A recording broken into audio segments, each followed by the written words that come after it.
கேள்வி நேரம் நிகழ்ச்சிக்காக உங்கள் அனைவரையும் அன்போடு வரவேற்கின்றேன். இன்றைய கேள்வி நேரம் நிகழ்ச்சியில் நம்ம என்ன தலைப்பில் விவாதிக்க போகிறோம் பார்க்கலாம். இன்று நம்ம விவாதத்திற்காக எடுத்துக்கொண்டிருக்கக்கூடிய தலைப்பு என்பது தொண்டர்களுக்கு முதல்வர் ஜெயலலிதா அவர்கள் எழுதியிருக்கக்கூடிய கடிதம். எம்ஜிஆர் பிறந்த நாளை முன்னிட்டு அவர் எழுதியிருக்கக்கூடிய கடிதம் கிட்டத்தட்ட அனைத்திந்திய அண்ணா திராவிட முன்னேற்ற கழகம் தேர்தலுக்கான வியூகத்தை வகுத்திருக்கிறது அப்படின்னே சொல்லலாம். இது தொண்டர்களுக்காக எழுதப்பட்டது அப்படின்னு சொன்னாலும் கூட ஒவ்வொரு வீட்டுக்கும் அரசினுடைய திட்டங்களை கொண்டு போய் சேருங்கள். ஏன்னா ஒவ்வொரு குடும்பத்திலும் அரசின் திட்டங்களினால் பயனடைந்தவர் ஒருவர் இருக்கிறார், அதனால திட்டங்களை கொண்டு போய் சேருங்கள் அப்படின்னு சொல்லியிருக்கிறாங்க. அது மட்டுமல்லாமல் ஜனநாயகத்தை வேறறுக்கக்கூடிய குடும்ப ஆட்சிக்கு முடிவு கட்ட வேண்டும், அப்படி ஒரு வாய்ப்பை வழங்கிவிடக்கூடாது அப்படின்ற எச்சரிக்கையும் சொல்லியிருக்கிறார்.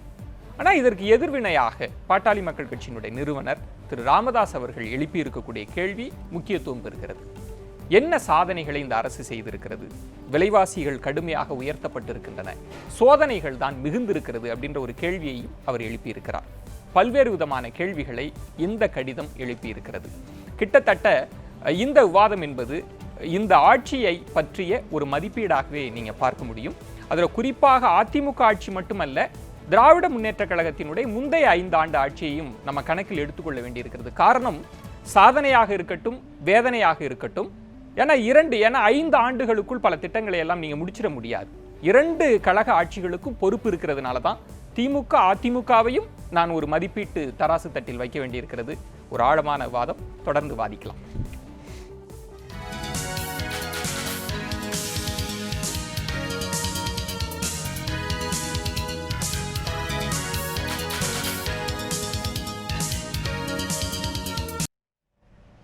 கேள்வி நேரம் நிகழ்ச்சிக்காக மீண்டும் வரவேற்கிறேன். தொண்டர்களுக்கு முதல்வர் ஜெயலலிதா அவர்கள் எழுதியிருக்கக்கூடிய கடிதம், அதில் இருக்கக்கூடிய கருத்துக்கள் விவாத பொருளாக மாறியிருக்கிறது.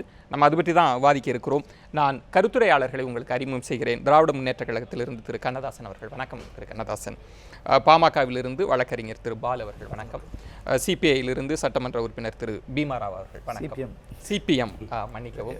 அது மட்டுமல்லாது நம்மோடு அனைத்திந்திய அண்ணா திராவிட முன்னேற்ற கழகத்தினுடைய சார்பாக கருத்துக்களை தெரிவிப்பதற்காக திரு மாஃபா பாண்டியராஜன் அவர்களும் நம்மோடு இணைய இருக்கிறார். சற்று நேரத்தில் நம்ம விவாதத்திற்குள் செல்லலாம். திரு பால் அவர்கள், உங்கள்கிட்ட இருந்து தான் ஆரம்பிக்கணும். ஏன்னா நிறுவனர், உங்கள் கட்சியினுடைய நிறுவனர் கடுமையான எதிர்வினை அப்படின்னே சொல்லலாம். ஆனால் அதிமுக தரப்பில் தாலிக்கு தங்கமாக இருக்கட்டும், அம்மா உணவகம், அம்மா பெயரிலான திட்டங்களாகட்டும், அவ்வளவு திட்டங்களை எல்லாம் அறிவித்து அதை தான் அவங்க கான்ஃபிடென்ட்டாக போகிறாங்க, ஒரு ஸ்ட்ராட்டஜியாகவே. ஆனால் இல்லை மனசாட்சியை விற்று உண்மைக்கு மாறான பொய்ன்னு சொல்கிறீங்களே, அது எந்த அடிப்படை? அதாவது இன்றைய ஜெயலலிதாவினுடைய அறிக்கை காலையில் பார்த்த உடனேயே மனதில் பட்டதை எங்கள் கட்சியினுடைய நிறுவனர் மருத்துவர் ஐயா அவர்கள் மிக தெளிவாக தன்னுடைய அறிக்கையின் மூலமாக எடுத்து வைக்கிறார். அந்த கட்சியினுடைய தொண்டர்களுக்கு கடிதம் எழுதக்கூடிய உரிமை என்பது அவருக்கு இருக்கிறது, அதில் மாற்று கருத்து நமக்கு இல்லை. ஆனால் அதே வேளையில் ஜெயலலிதா அவர்கள் கடந்த 5 ஆண்டுகளாக நான் செய்த சாதனை, இந்த ஆட்சி செய்த சாதனை என்று சொல்லக்கூடிய செய்திகளை அவர் பட்டியலிட்டு இதை மக்களிடம் கொண்டு செல்லுங்கள் என்று சொல்லுகிறார். ஒவ்வொரு குடும்பத்திற்கும், அக்குடும்பத்தில் உள்ள ஒவ்வொருவருக்கும் அரசாங்கத்தின் உதவியும் சலுகையும் கிடைக்கும் வகையில் திட்டங்கள் தீட்டி வளர்ச்சி பாதையில் இட்டு செல்கிறது என்று சொல்லுகிறார். ஜெயலலிதா ஆட்சிக்கு வந்ததிலிருந்து இந்த 5 ஆண்டுகளில் நீங்கள் அவருடைய ஆட்சியின் மூலமாக நடந்த நிகழ்வின் மூலமாக மக்கள் பட்ட இன்னல்கள் என்பதை மறைத்துவிட்டு இந்த சொல்லியிருக்கக்கூடிய செய்திகள் என்பது உண்மையை மறைத்து ஒரு பொய்யை வியாபாரம் செய்யும் ஒரு முயற்சி. இல்லை, என்ன இன்னல்? ஏன்னா ஏழை பெண்களுக்கு 25,000, 4 கிராம் தங்கம், பட்டயம் பெற்ற பெண்களுக்கு 50,000ன்னு அவங்க நிறைய அடுக்குறாங்க. நீங்க அதெல்லாம் இல்லாம என்ன அதை விட காட்டிலும் என்ன? 2011 இந்த மே மாசம் ஆட்சிக்கு வராங்க, உள்ளாட்சி தேர்தல் நடக்குது.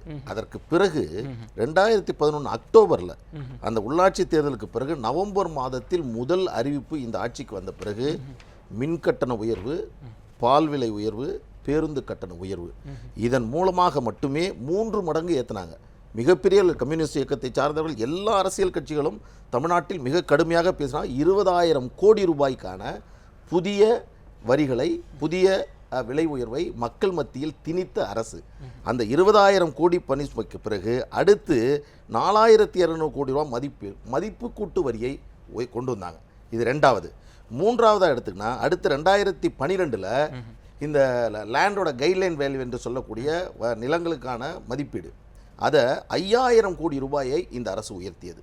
படிப்படியாக இந்த ஆட்சியில் செய்த விஷயங்கள் 2014 அக்டோபரில் பால் விலை 10 ரூபாய். நம்ம அதை தொடர்ந்து போவதற்கு முன்பாக நான் திரு பாலு உங்களிடம் விலைவாசி உயர்வு, மின்சார கட்டணம், பேருந்து கட்டணம் உயர்த்துறதெல்லாம் ஒவ்வொரு ஆட்சியிலும் நம்ம பார்க்கிறோம். 5 ஆண்டுல அது திமுகவா இருக்கலாம், அதிமுகவா இருக்கலாம். ஆனா அவங்க சொல்லுவது அதை தாண்டிய பல சமூக நலத்திட்டங்கள். அதான் சொல்றேன். அதாவது 2 கட்டமா பிரிங்க. இந்த ஆட்சி செய்த சாதனை அகில இந்திய அளவில் தமிழ்நாடை முன்னுக்கு கொண்டு வந்திருக்கிறது இந்த ஆட்சி என்று சொல்லுகிறார்.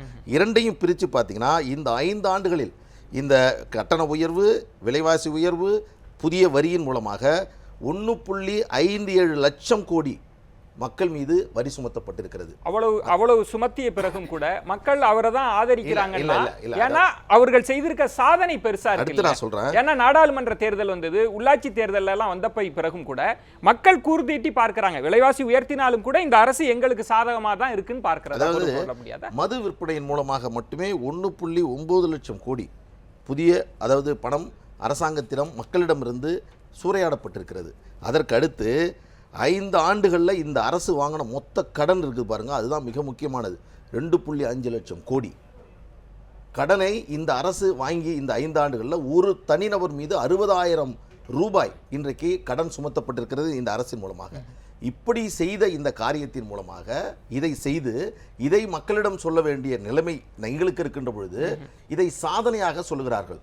அகில இந்திய அளவில் நாங்கள் தமிழகத்தை முன்னுக்கு கொண்டு வந்தோம் என்று சொல்கிறார்கள். எதில் முன்னுக்கு கொண்டு வந்தாங்க?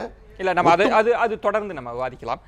திரு கண்ணதாசன், உங்களிடம் அந்த கடிதத்திலேயே அவங்க இன்னொன்று சொல்றாங்க, எங்க சாதனையெல்லாம் கொண்டு போங்க, அதே தருணத்தில் இன்னொன்று ஜனநாயகத்தின் அடிப்படைகளையே வேற இருக்கக்கூடிய குடும்ப ஆட்சி, அதுக்கு முடிவு கட்டிடணும், அதை மக்கள் ஏற்றுக்கொள்ளக்கூடாது அப்படின்னு சொல்றாங்க.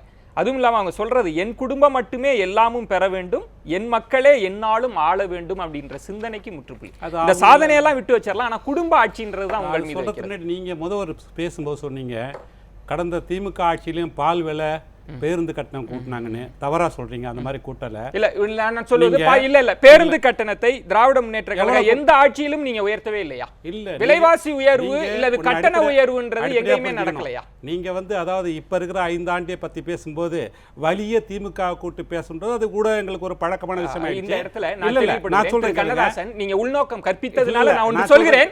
இருங்க நான் என்ன சொன்னேன்னா, ஒரு அரசு சாதனையாக கூட இருக்கலாம், வேதனையும் இல்லை, சாதனைக்கும் கடந்த 5 ஆண்டையும் நம்ம பொறுப்பேற்க வேண்டும். ஏன்னா ஒரு 5 ஆண்டுல எல்லாத்தையும் முடிச்சிட முடியாதுன்றதுதான் அரசியலினுடைய பாலப்படம்.